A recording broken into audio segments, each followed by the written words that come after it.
bairro Jardim Europa. Quinta-feira, 15 de setembro de 2022. 18h47. Céu encoberto ameaçando chuva. Marlene nunca imaginou que sua vida mudaria completamente por causa de um colar. Um colar que ela jamais tocou.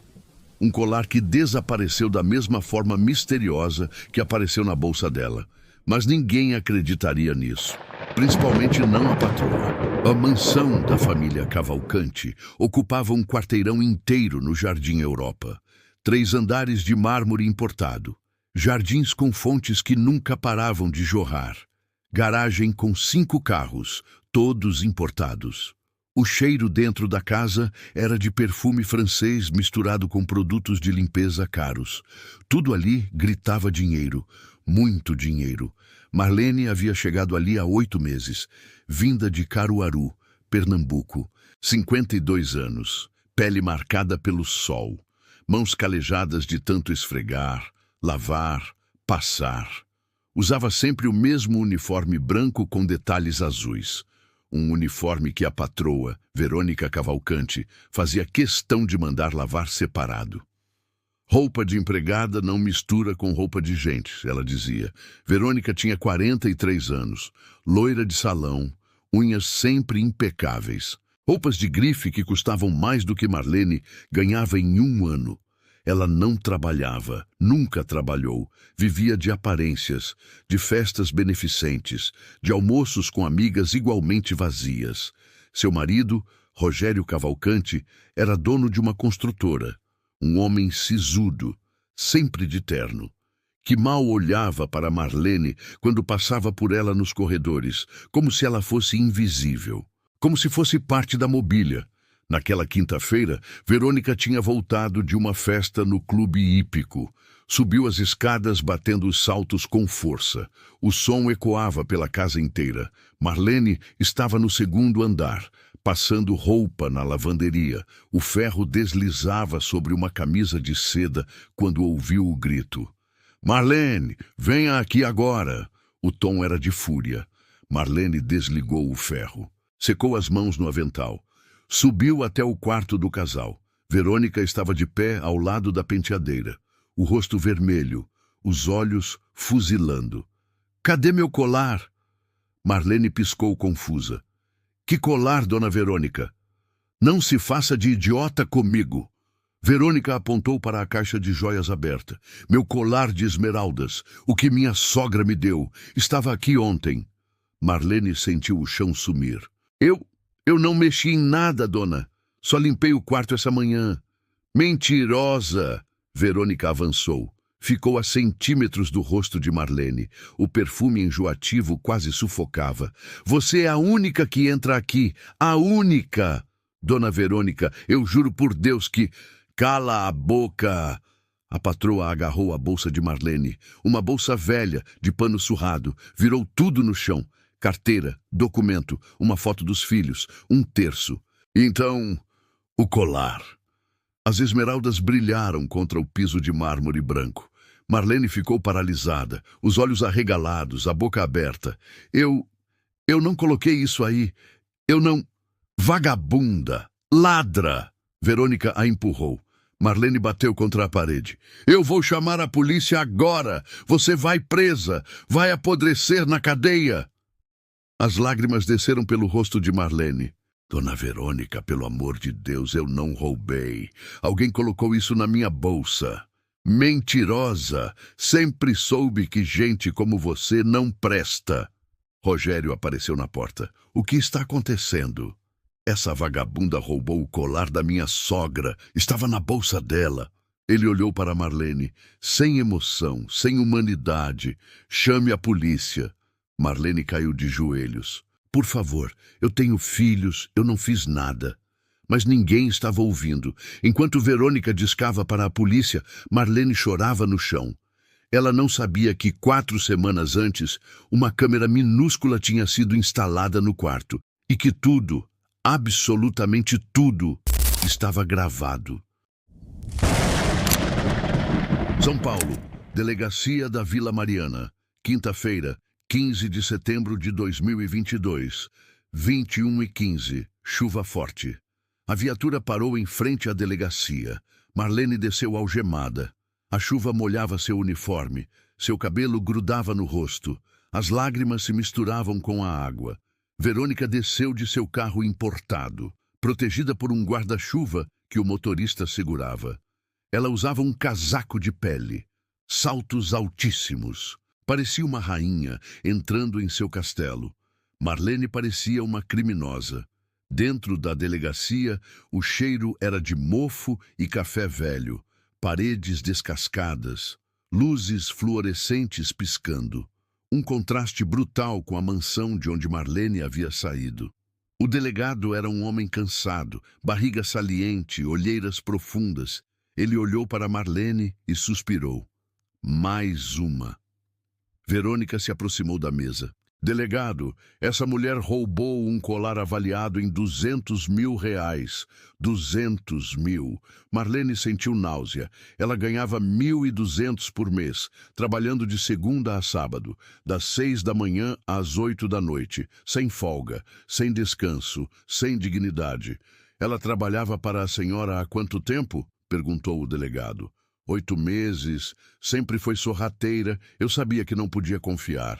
Eu não roubei, Marlene gritou. Alguém colocou aquilo na minha bolsa. Cala a boca. Verônica virou-se furiosa. Você acha que vou acreditar nisso? O delegado levantou a mão. Calma. Onde o colar foi encontrado? Dentro da bolsa dela, na frente de mim e do meu marido. E só ela tinha acesso ao quarto? Exatamente. O delegado olhou para Marlene. Alguma testemunha a seu favor? Marlene abaixou a cabeça. Não, senhor. Eu trabalhava sozinha. Viu? Ela nem tem como se defender. Verônica cruzou os braços. Marlene foi levada para uma cela. Uma cela pequena, úmida, fétida. Havia outras 3 mulheres ali. Olharam para ela com desprezo. Roubou o quê? Uma perguntou. Nada. Eu não roubei nada. É o que todas dizem. Marlene sentou-se no canto, abraçou os joelhos e chorou. Chorou pensando nos filhos, 2 meninos, um de 12, outro de 15, vivendo com a avó em Caruaru, esperando o dinheiro que ela mandava todo mês, dinheiro para comida, para escola, para sonhos. Agora, tudo destruído, destruído por uma mentira que ela não conseguia provar. Enquanto isso, Verônica voltou para casa, tomou um banho quente, pediu para a cozinheira preparar um jantar leve.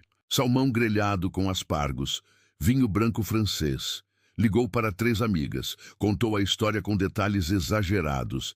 Imagina, querida, 8 meses fingindo ser honesta. Essa gente sempre é assim, não dá para confiar. Fiz bem em revistar a bolsa dela, intuição feminina. Elas riram, brindaram, como se a vida de Marlene fosse apenas uma fofoca de fim de noite. Na manhã seguinte, Verônica acordou às 10. Café na cama, croissants frescos, suco de laranja orgânico. Marlene acordou no chão gelado da cela, com fome, com frio, com medo. Às 11, um advogado público apareceu, um jovem recém-formado. Pilha de processos debaixo do braço, olheiras ainda piores que as do delegado. Marlene Santos? Sim, senhor. Sou seu defensor. Vamos conversar rapidamente. Ele mal olhou para ela, folheou os papéis. Não há testemunhas, não há provas a seu favor. O colar foi encontrado com você. Mas eu não coloquei ele lá. Quem colocou? Eu não sei. Ele fechou a pasta. Olha, vou ser sincero. Caso difícil. Patroa rica, empregada pobre. Você sabe como é.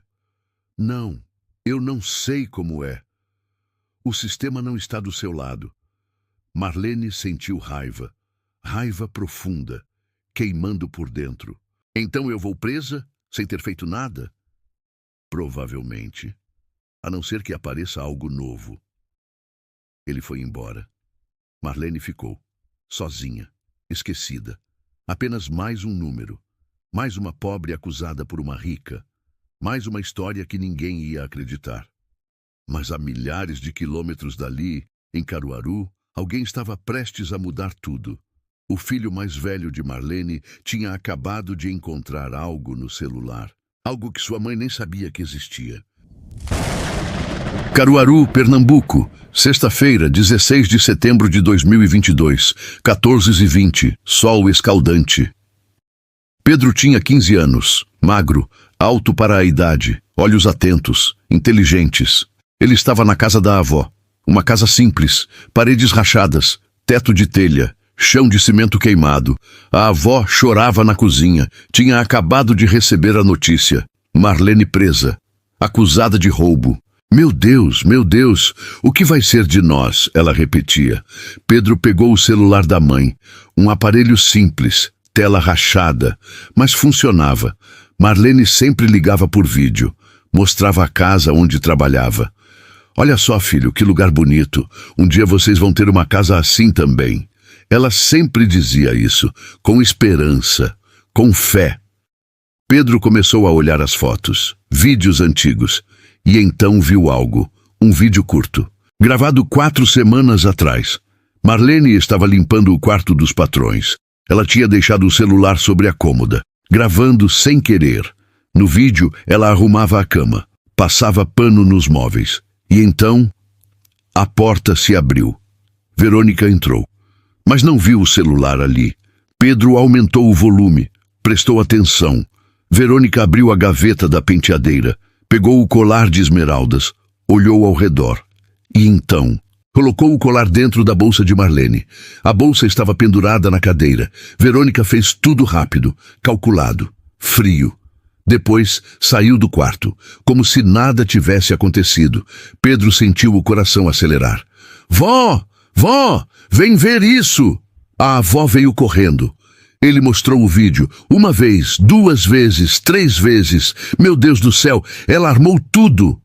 A gente precisa mandar isso para a polícia, agora! Pedro não tinha computador, não tinha internet em casa.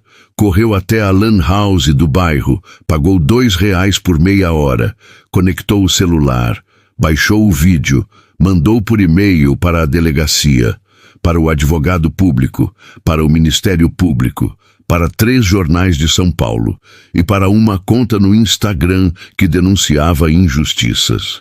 Depois, ele esperou com o coração batendo forte, com as mãos tremendo, rezando para que alguém visse. São Paulo, sábado 17 de setembro de 2022, 09h30, manhã clara. O advogado público estava tomando café quando viu o e-mail. Quase apagou. Mais um pedido desesperado, pensou. Mas algo o fez clicar. Ele assistiu ao vídeo, 1 vez. Ficou boquiaberto. Assistiu de novo. Não é possível. Ele ligou para o delegado. Precisa ver uma coisa, agora. Meia hora depois, os dois estavam na delegacia, assistindo ao vídeo em um computador velho. A imagem era clara. O áudio era nítido. Não havia dúvida. Verônica Cavalcante tinha armado tudo. Precisamos prender ela, disse o advogado. Calma, isso aqui vai virar um escândalo. E daí? Ela incriminou uma inocente. O delegado suspirou. Vou precisar de uma ordem judicial e de coragem. Coragem? Essa mulher é rica, tem advogados caros, tem influência. E a Marlene? Ela não tem nada. O silêncio foi pesado, mas o delegado pegou o telefone, fez a ligação. Meia hora depois, uma equipe saía da delegacia. Destino, Mansão dos Cavalcante. Enquanto isso, o vídeo vazou. Um jornalista recebeu o e-mail, publicou na internet.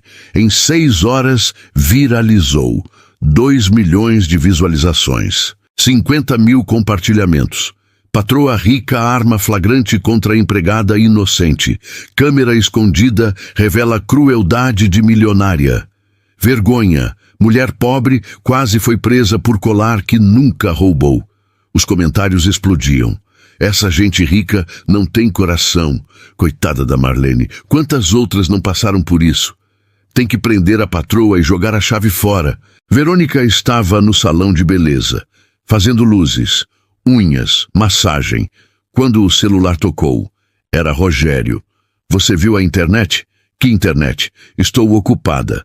Verônica, tem um vídeo seu colocando o colar na bolsa da empregada. Ela gelou. O quê?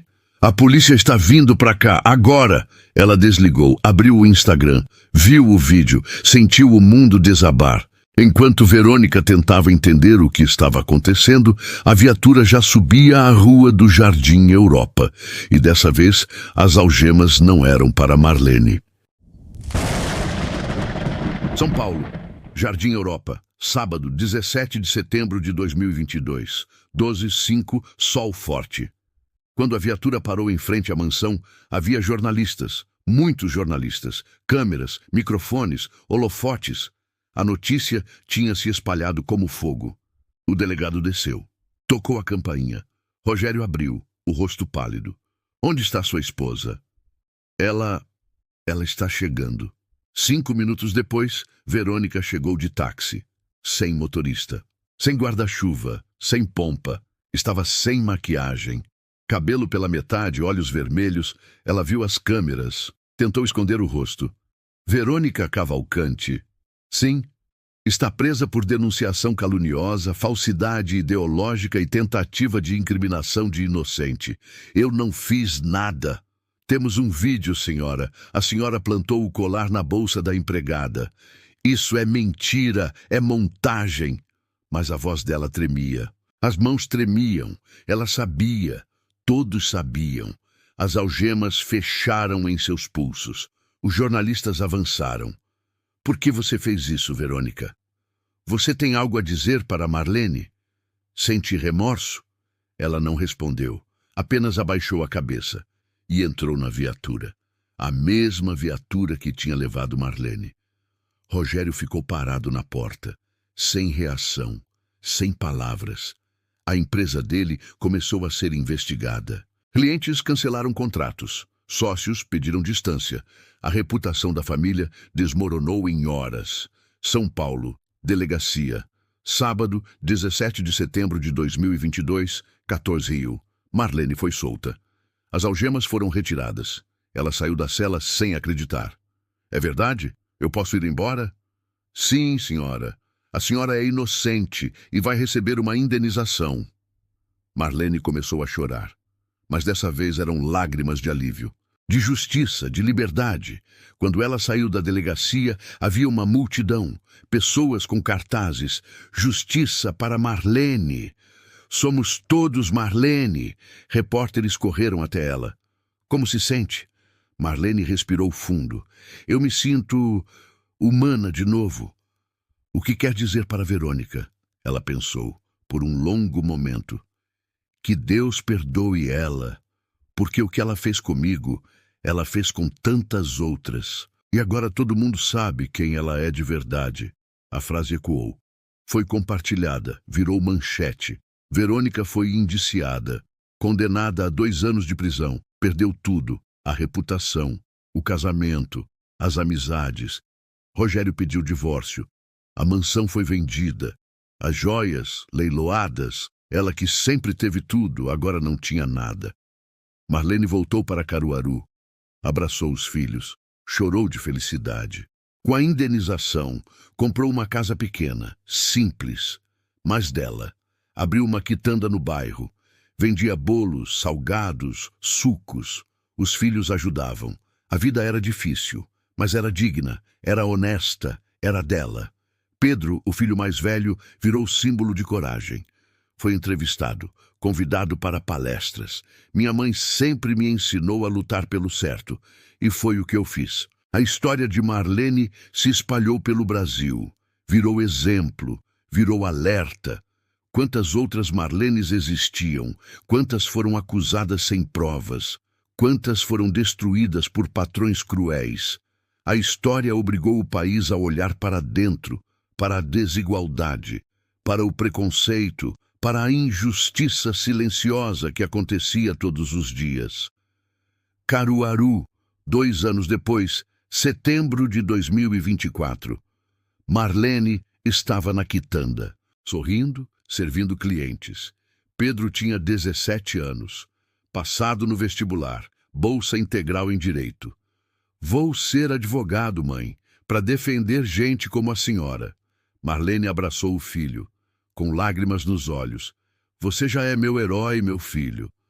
Naquela noite, ela olhou para o céu, agradeceu por ter sobrevivido, por ter sido inocentada, por ter filhos que lutaram por ela e por ter provado uma coisa: que a verdade, mesmo escondida, sempre encontra um jeito de aparecer, que a justiça, mesmo lenta, ainda existe, e que ninguém, absolutamente ninguém, está acima dela. Nunca subestime os mais fracos, porque muitas vezes são eles que têm a força que você nunca terá. E lembre-se, tudo o que você faz em segredo, um dia pode se tornar público.